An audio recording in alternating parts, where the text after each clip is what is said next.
दोस्तों, कबीरदास जी के बारे में कौन नहीं जानता। ये वो संत हैं जिन्होंने ज्ञान के उस वृहत सागर को गागर में भर दिया था। इन्होंने जन कल्याण अथवा मानव जीवन को उत्कृष्ट ढंग से जीने के लिए ऐसे ऐसे दोहे कहे हैं जिनका अर्थ यदि कोई भली प्रकार से समझ ले तो वो ज्ञानी नहीं अपितु महाज्ञानी हो जाता है।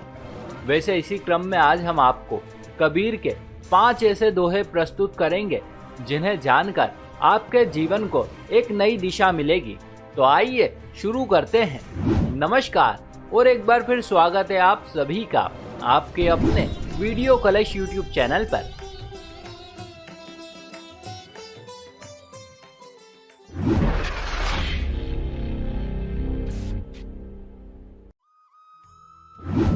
दोस्तों, संसार में यदि कोई बुराई खोजने निकले तो बड़ी ही आसानी से वो ढेर सारी बुराई खोज सकता है। विशेषकर इस कलयुग में आज यहाँ चारों ओर छल कपट, झूठ इत्यादि प्रकार की तमाम बुराइयों का बोलबाला है।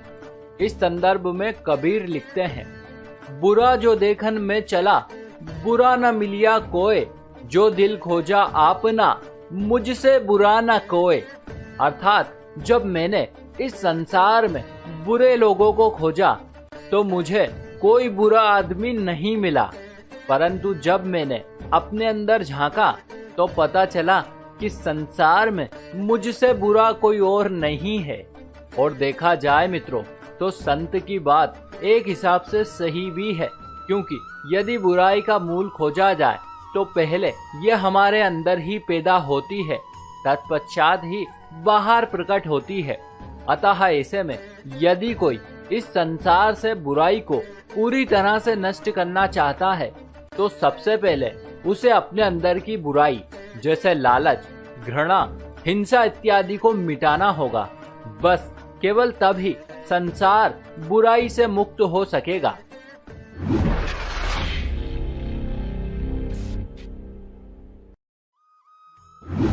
दोस्तों, इस जग में ज्ञान की महत्ता से भला कौन परिचित नहीं है। हर किसी को पता है कि ज्ञान से समस्त प्रकार के सुख, धन, वैभव और विलासिता की प्राप्ति होती है। संभवतः इसीलिए लोग ज्ञान पाने के लिए इतने लालायित रहते हैं। आज चारों ओर ज्ञान पाने की अंधी दौड़ चल रही है और अंततः लोग इसमें सफल भी हो जाते हैं। लेकिन कबीर ज्ञान के संदर्भ में कुछ और ही बात करते हैं। वे कहते हैं कि पोथी पढ़ पढ़ जग मुआ, पंडित भया न कोय, ढाई आखर प्रेम का पढ़े सो पंडित होए।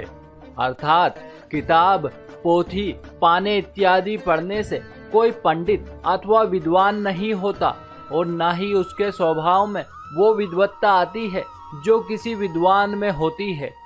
किंतु जो व्यक्ति प्रेम के केवल 2.5 अक्षर पढ़ लेता है वो पंडित हो जाता है। अर्थात वो क्रोध से छुटकारा पाकर विनयशील हो जाता है और उसमें विद्वत्ता अपने आप ही चली आती है। इसीलिए दोस्तों, संत कहते हैं कि तमाम प्रकार के सांसारिक ज्ञान को एकत्रित करने से अच्छा है कि आप क्रोध का त्याग कर अपने मन में प्रेम की अलख जगाइए, क्योंकि प्रेम ही एकमात्र ऐसा साधन है जिसकी सहायता से ईश्वर को प्राप्त किया जा सकता है और ये समस्त मानव जाति के लिए कल्याणकारी भी है।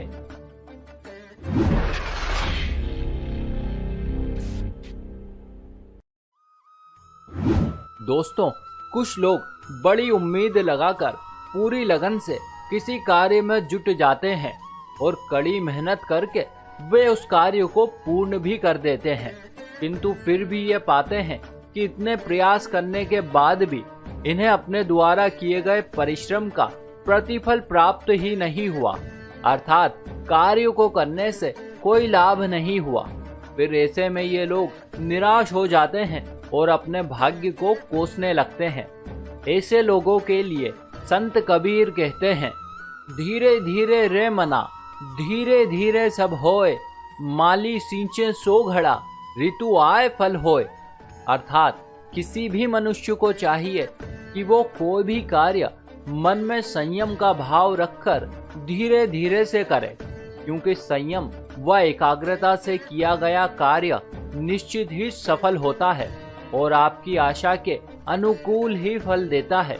ये ठीक वैसा ही है जैसे कोई माली चाहे 100 घड़े पानी से पेड़ों को सींचे, मगर पेड़ तब तक फल नहीं देते हैं जब तक कि मौसम परिवर्तन नहीं होता, और जैसे ही रुत आती है बिना प्रयास के ही फल मिल जाते हैं।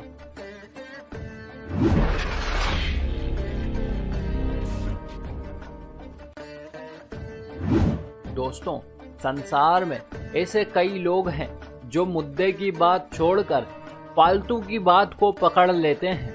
ऐसे लोगों के लिए संत लिखते हैं, जाति ना पूछो साधु की, पूछ लीजिए ज्ञान, मोल करो तलवार का, पड़ा रहन दो म्यान। कहने का तात्पर्य यह है कि जिस प्रकार से तलवार का महत्व है उसके म्यान का नहीं। भले ही म्यान ऊपर से कितना ही आकर्षक क्यों ना लगे, किंतु वार केवल तलवार से ही किया जा सकता है। इसीलिए यदि मोल भाव करना है तो तलवार का करें, म्यान का नहीं। ठीक उसी प्रकार से महत्व साधु के ज्ञान का है, उसकी जात पात का नहीं। अतः साधु से ज्ञान ग्रहण करें, क्योंकि आपके काम केवल उसका ज्ञान आएगा, उसकी जात पात नहीं।